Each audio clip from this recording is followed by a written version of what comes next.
بسم اللہ الرحمن الرحیم۔ اللہ اکبر کبیرہ والحمدللہ کثیرہ وسبحان اللہ بکرۃ و اصیلا۔ ایک خاتون نے مجھ سے سوال کیا ہے چھوٹے بچوں کو دم کرنے کے حوالے سے اور نظر بد کے حوالے سے۔ بچوں کو معاملہ ایسا ہو جاتا ہے تو کیا کیا جائے، اور اگر دم کریں تو دم کیسے کریں، اور مختصر سی وضاحت پیش کرتا ہوں کہ بچوں کو دم کرنا کیسا ہے۔ کیا آیا جس طرح سے دم کیا جاتا ہے ویسے ہی کیا جاتا ہے یا نہ، یا اس کا کوئی اور طریقہ بھی موجود ہے؟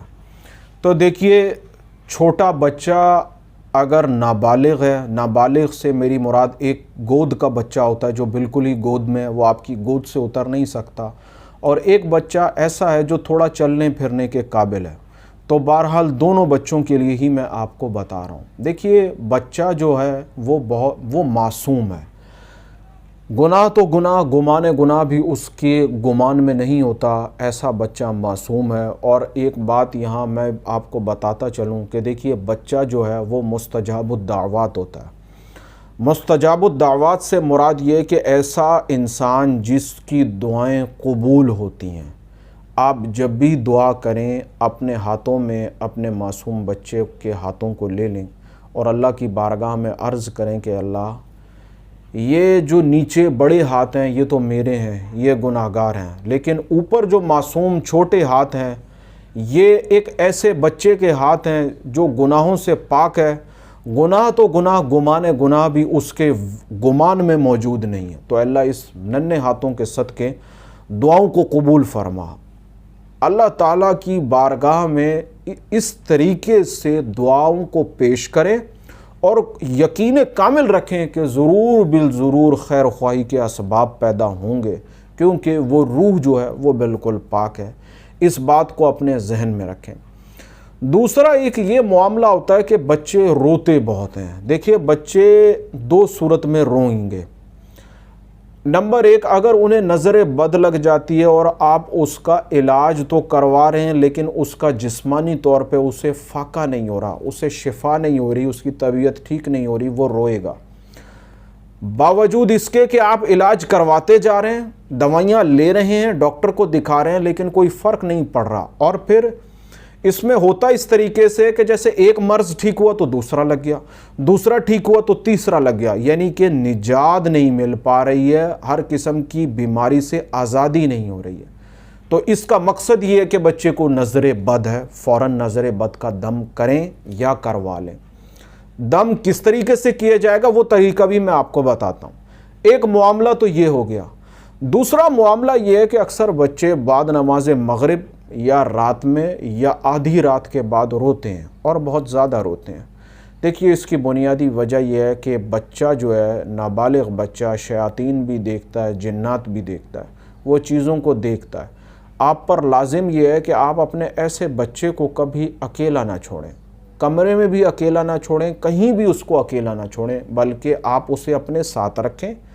اگر بالفرض والدہ کسی کام سے اسے جانا ہے یا کوئی ایسا معاملہ ہے یا گھر میں مہمان آئے ہوئے ہیں، تو کسی کی ذمہ داری لگائیں کہ وہ بچے کے پاس رہے۔ بچے کو کسی صورت آپ نے اکیلا نہیں چھوڑنا، کیونکہ بچہ ان چیزوں کو دیکھے گا، روئے گا، تو آپ پر لازم ہے کہ آپ اس کا خیال رکھیں۔ یہ دو معاملات ایسے ہیں جس میں وہ روتا ہے۔ اب آتے ہیں دم کی طرف۔ ہمیشہ اس بات کا خیال رکھیں کہ آپ نے بچے کو جو دم ہوتا ہے وہ براہ راست نہیں کرنا، کیونکہ بچے کی روح جو ہے وہ بھی بہت ننھی ہوتی ہے اور اس کا جسم بھی بہت نازک ہوتا ہے۔ تو آپ نے کرنا کس طریقے سے ہے، آپ نے سورہ ناس لے لیں آپ 11 دفعہ، آیت الکرسی لے لیں 11 دفعہ، یہ دونوں چیزیں پڑھ لیں اول و آخر، 3 مرتبہ درود شریف یا 7 مرتبہ درود شریف کے ساتھ۔ اس کے بعد آپ ایک پانی پر دم کر لیں، اس پانی کو اپنے ہاتھوں میں ایسے مس کر لیں کہ آپ کے ہاتھوں پر پانی کی تری آ جائے۔ اس کے بعد اس تری سے آپ بچے کے منہ پہ ہاتھ پھیریں، اس کے جسم پر ہاتھ پھیر دیں۔ یہ طریقہ کار ہے بچے کو دم کرنے کا۔ براہ راست پڑھ کر پھونک مارنا یہ آپ کے لیے بھی پریشانی پیدا کر سکتا ہے، اور اس بچے کے لیے بھی۔ آپ کے لیے پریشانی یوں پیدا کرے گا کہ اس سے بچہ بیمار ہو جائے گا، اور پھر لاکھ کوشش کے باوجود بھی وہ ٹھیک نہیں ہوگا۔ بیمار ہونے کی وجہ اس کی یہ ہے کہ اس روح کے اندر اتنا بوجھ، اتنا وزن اٹھانے کی طاقت نہیں ہوتی جتنا بوجھ آپ اپنے دم کے ذریعے اس پر ڈال دیتے ہیں۔ تو بہتر یہ ہے کہ پانی پر دم کریں، ہاتھوں میں اس پانی کو لے کر بچے کے سر پر، اس کے جسم پر ہاتھوں کی تری کو مل دیں۔ اس سے بچے کے اوپر جتنی نظر بد ہے اس کا اثر ٹوٹ جائے گا۔ تو دم کرنے کا جو طریقہ ہے وہ در حقیقت صحیح طریقہ، درست طریقہ یہ ہے۔ نظر بد جو ہے وہ لگتی کیوں ہے، ایک چھوٹا سا نقطہ ہم اس کو بھی میں بیان کرتا چلوں تاکہ آسانی ہو جائے۔ احتیاط کریں گے وہ علاج سے بہتر ہے۔ تو سب سے پہلی احتیاط کیا کرنی ہے؟ دیکھیے، سب سے پہلی احتیاط یہ کرنی ہے کہ آپ اپنے بچے کو کسی بھی انسان کے سامنے کچھ مت کھلائیں۔ خاص طور پر جو بچے مدر فیڈ پہ ہوتے ہیں یا جو فیڈر سے فیڈ کرتے ہیں، دونوں حالتوں میں بچہ کسی کے سامنے دودھ مت پیے۔ اگر ایسا کریں گے تو نظر لگ جائے گی۔ کوشش یہ کی جائے کہ پردے میں لے جا کر بچے کو کھلایا جائے تاکہ کسی کی نظر نہ لگے، کیونکہ اگر آپ کسی ایسے انسان نے دیکھا اور وہ نظر اس کی غذا کو لگی تو جو غذا وہ کھائے گا اس سے اس کے اندر بیماریاں پیدا ہونا شروع ہو جائیں گی، اس سے اس کے اندر تکلیف پیدا ہوگی۔ تو غذا دیتے ہوئے، اس کو کچھ کھلاتے پلاتے ہوئے آپ اس بات کا خیال رکھیں، نمبر 1۔ نمبر 2، ہمیشہ اس بات کی آپ کوشش رکھیں کہ اپنے بچے کی جو تعریف ہے وہ کسی کے سامنے نہ کریں۔ اس کی وجہ یہ ہوتی ہے کہ بعض اوقات آپ اپنے بچے کی تعریف اپنی محبت میں، اپنے محبت کے جوش کے اندر اس قدر کر جاتے ہیں کہ دوسرا انسان اس تعریف کو محسوس کرتا ہے اور پھر فرق پیدا کرتا ہے کہ میرے بچے میں تو ایسا نہیں ہے، آپ کا بچہ تو ایسا ہے اور میرا بچہ اس طریقے سے نہیں ہے۔ بس یہ جو سوچ ہے، یہ جو خیال ہے کہ میرا ایسا نہیں ہے لیکن آپ کا ایسا ہے، تو بس یوں سمجھ لیں کہ اس کا پھر آپ کو نقصان پہنچتا ہے۔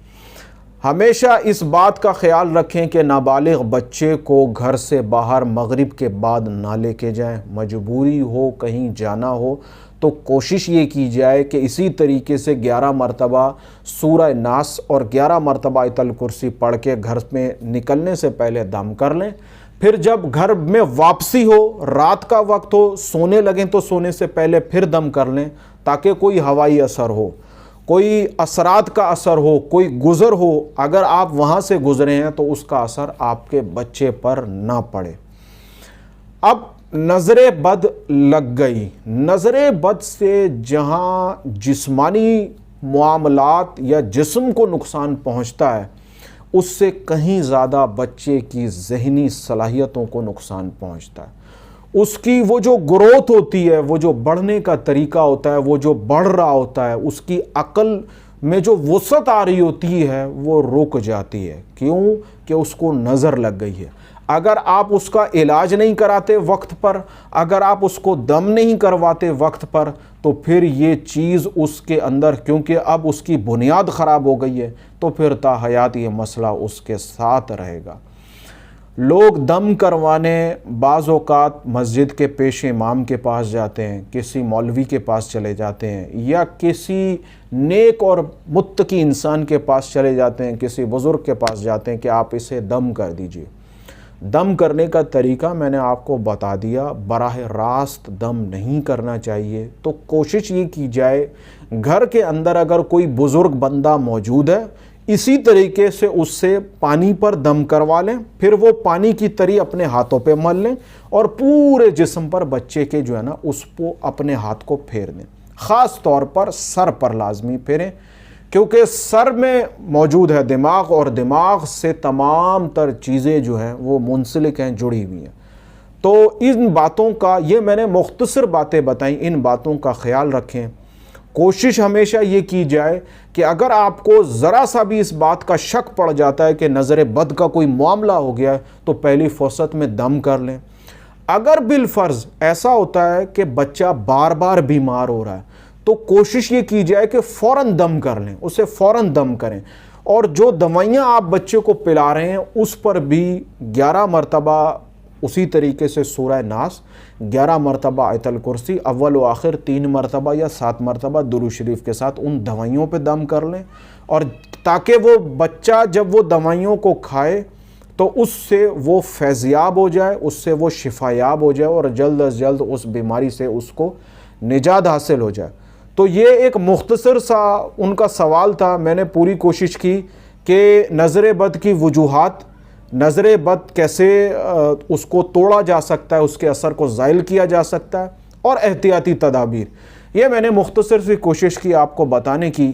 اللہ تعالیٰ کی بارگاہ میں بڑی عاجزانہ دعا ہے، اللہ تعالیٰ اس مختصر سے میری کوشش کو قبول فرمائے۔ اللہ تعالیٰ ان باتوں پر ہم سب کو عمل کرنے کی توفیق عطا فرمائے۔